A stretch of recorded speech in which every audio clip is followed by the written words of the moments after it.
Psalm 23 verse 3. He restores my soul. He leads me in the path of righteousness for his name's sake.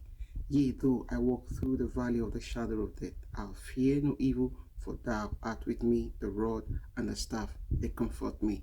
The Psalm 23 verse 3 to 4. We take the two together, so let's find root in it. He leads me, he restores my soul. When God restores your soul, that's the place of repentance where restoration takes place. Restoration, it restores my soul, he refreshes me.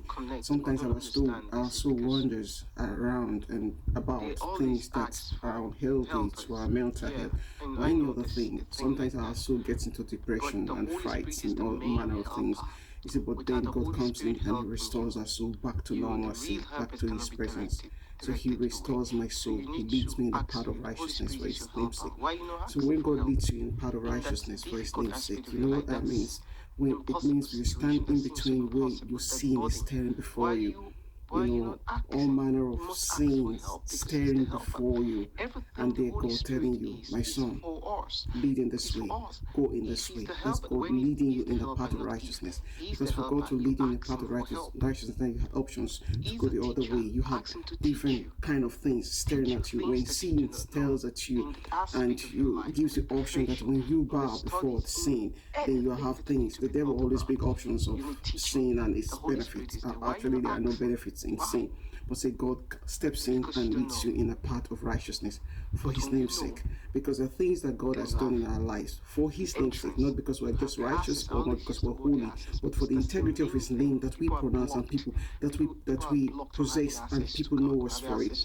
God stands by his name to ensure that his covenant over our life is sure and secure. So for his name's sake, he's always leading us in the path of righteousness, even when we fall short and even when we don't deserve it. For his name's sake, he leads us because we are known by his name, and leads us in the path of righteousness for his name's sake. And verse 4 says, though I walk through the valley of the shadow of death, I will fear no evil, for thou art with me, your rod and staff comfort me.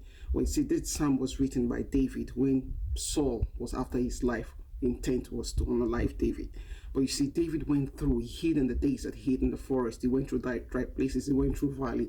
If you understand valley, if you come to this side of the world, you see the topography of valleys that can sometimes be so scary in the night. So you can see that he went through, but his anchor was on God, because he was a shepherd. He was a good shepherd who secured, who rescued the sheep from the hands of the lion and the hands of the bear. You can see that he actually saw that if he could do that to the sheep, how much more God is Father. So he led him through those trying times. So through the valley of the shadow of death, he said he feared no evil because he knew the comforter. He knew God was with him. He said the staff, the rod and the staff comforts him.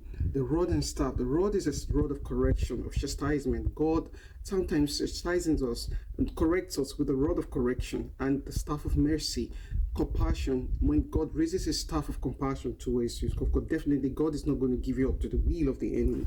When it chastises you, it's not for you to give you up to the will of the enemy. The staff of the staff of mercy and compassion, of access into his presence. When he chastises you, he brings you into his presence.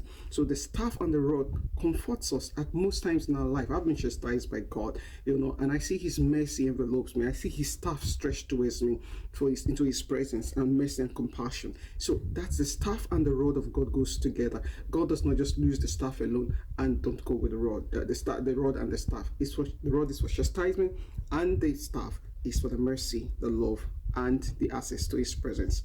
So I hope you find root in this and understand what our God, the shepherd, deals with us, so we know that we are secured and we're blessed as a people. Stay blessed and bye-bye.